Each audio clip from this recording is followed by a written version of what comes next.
Hi hello welcome అండి. B Ed first సెమిస్టర్లో philosophical foundation of education అనగానే చాలామంది స్టూడెంట్స్ భయపడుతుంటారు. ఆ సిద్ధాంతాలు, ఆ పేర్లు గుర్తుపెట్టుకోవడం చాలా కష్టంగా అనిపిస్తుందా? ఇకపై టెన్షన్ వద్దు. ఈ ఒక్క వీడియో చూస్తే మీరు 100% గ్యారంటీగా ఈ సబ్జెక్ట్లో పాస్ అయిపోతారు.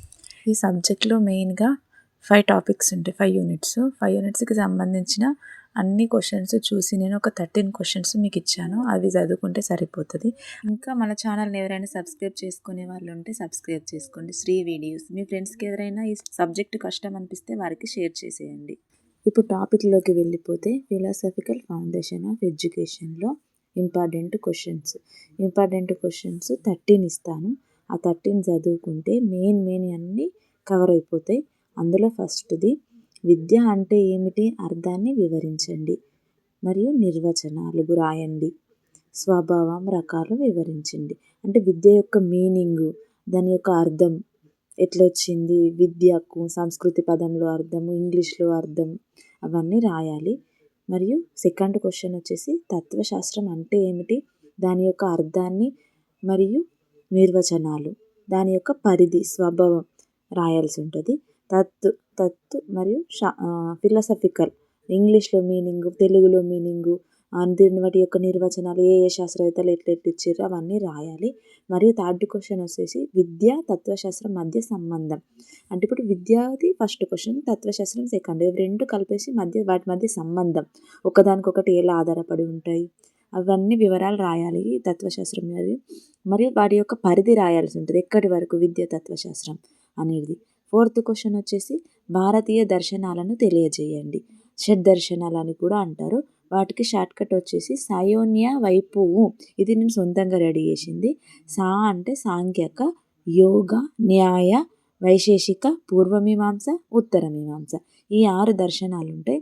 భారతీయ దర్శనాలు అన్నట్టు ఇవి మాత్రం కంపల్సరీ ఒక క్వశ్చన్ మాత్రం వీటికి సంబంధించింది షార్ట్ ఆర్ లాంగ్ కంపల్సరీ ఒకటి వస్తుంది. ఇది చదువుకోవాలి పక్క. తర్వాత స్థిత ప్రజ్ఞత భావనను క్లుప్తంగా రాయండి. స్థిత ప్రజ్ఞత అంటే స్థిరంగా ఉండడం అలాంటిది.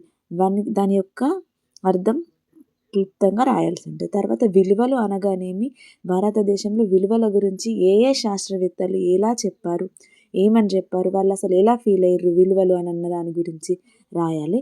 తర్వాత క్వశ్చన్ వచ్చేసి జాతీయ విద్యా విధానం NEP 2020 ప్రకారం నైతిక విలువలను తెలపండి. ఇవి నిత్య జీవితంలో ఎలా వినియోగించుకుంటున్నారో తెలపండి. ఇది జాతీయ విద్యా విధానం 2020కి సంబంధించి కంపల్సరీ ఒక క్వశ్చన్ వస్తుంది పేపర్లో. అయితే షార్ట్ ఆర్ లాంగ్ ఒక క్వశ్చన్ వస్తుంది. దానికి మనము 5 పేజెస్ నింపాలి. నింపినప్పుడు మాత్రమే మనకు 10కి 7 ఆర్ 8 మార్క్స్ అనేది వస్తాయి.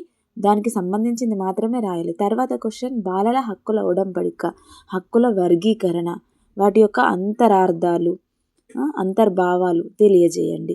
అంటే బాలల హక్కులు ఏంటి, వాటికి సంబంధించిన వివరాలు అన్నీ, వీటిని ఎట్లా వర్గీకరించిండు, వాటి యొక్క భావాలు ఏంటి, అవి ఎప్పుడెప్పుడు ఎలా వచ్చినాయి, అవన్నీ రాయాలి. అవన్నీ రాస్తే ఈ బాలల హక్కుల గురించి మనము చిన్నప్పటి నుండే తెలుసుకుంటున్నాం.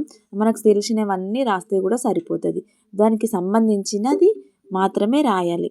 రాసినప్పుడే మనకు ఎగ్జామ్ పేపర్ దిద్దేవాడు మంచి మార్కులు వేస్తాడు. తర్వాత బాలల హక్కులకు సంబంధించి ఇంకొక క్వశ్చన్, బాలల హక్కుల యొక్క UN కనెక్షన్ అంటే ఏమిటి, ఇది కూడా రాయాలి.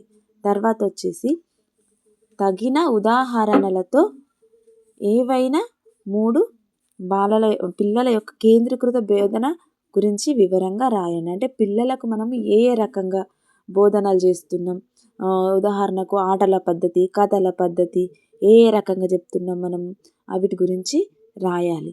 తర్వాత క్వశ్చన్ వచ్చేసి భారతీయ తత్వశాస్త్రంలో త్రిగుణాల గురించి వివరించండి. ఆ తత్వశాస్త్రంలో త్రిగుణాలు ఏమేమి ఉంటాయి, వాటికి సంబంధించిన వివరాలు రాయాలి. తర్వాత క్వశ్చన్ వచ్చేసి మనకు జాన్ డ్యూయి రూపొందించిన అన్వేషణ సిద్ధాంతం గురించి రాయండి. అంటే విద్య గురించి జాన్ డ్యూయి అనే శాస్త్రవేత్త ఏమనుకుంటున్నాడు, అసలు ఏమేమి వివరాలు ఇచ్చాడు, అవన్నీ విద్యా తత్వశాస్త్రం గురించి శాస్త్రవేత్తలు ఏమేమి అనుకుంటున్నారో వాటికి సంబంధించినవి రాయాలి. వీటిలో మెయిన్గా 3-4 ఉంటారు. జాన్ డ్యూయి, గాంధీజీ, రవీంద్రనాథ్ ఠాగూర్, జిడ్డు కృష్ణమూర్తి, వీళ్ళు 4-5 ఉంటారు. అందులో ఈ 2 కంపల్సరీ చదువుకోవాలి. చదువుకుంటే ఇవి రెండిళ్ళలో ఏదైనా ఒకటి మనకు వస్తుంది. ఈ విధంగా చదువుకున్నట్లయితే మనము కంపల్సరీ పక్కా పాస్ అవుతాం విద్యా తాత్విక ఆధారాలలో. ఇప్పుడు ప్రీవియస్ క్వశ్చన్ పేపర్ 2025 విద్య అంటే ఏమిటి, విద్యకు సంబంధించింది తత్వశాస్త్రంలో త్రిగుణాలు, స్థితప్రజ్ఞత, పిల్లల కేంద్రీకృత పద్ధతులు, బోధన శాస్త్రము, ఇవన్నీ క్వశ్చన్స్. బాలల హక్కుల ప్రాముఖ్యత, విద్యా తత్వశాస్త్రం, ఉపాధ్యాయుని పాత్ర, ఉదాహరణతో ఇవి, విద్యా దయానంద సరస్వతి, ప్రస్తుత పాఠశాల వ్యవస్థలు. ఇందులో మనకు ఏదైనా మనకు తెలిసిన క్వశ్చన్కి సంబంధించింది ఏదున్నా రాయాలి. మనకు ఎప్పటి నుండో చదువుకున్నదైనా సరే, ఏదైనా సరే, అయ్యో నాకు ఇది రాదు తెలీదు అని అన్నట్లు ఉండొద్దు. కంపల్సరీ అటెంప్ట్ చేయాలి. అటెంప్ట్ చేసినప్పుడు మాత్రమే మనకు అయ్యో నాకు ఇది ఎప్పుడు నేను చదువుకోలేను చేయలేదు అని అంటే మాత్రం కుదరదు. ఆ క్వశ్చన్ మనకు ఎక్కడైనా విన్నట్లు అనిపించినా, చూసినట్లు అనిపించినా, మనకు దాని గురించి ఏం తెలిస్తే అది రాయాలి. అది వివరంగా విపులించి రాయాలి. రాసినప్పుడు మాత్రమే మనకు వస్తాయి. ఇంకా ఏమైనా డౌట్స్ ఉంటే కామెంట్ చేయండి. థ్యాంక్ యూ అండి. Thank you for watching Shri videos.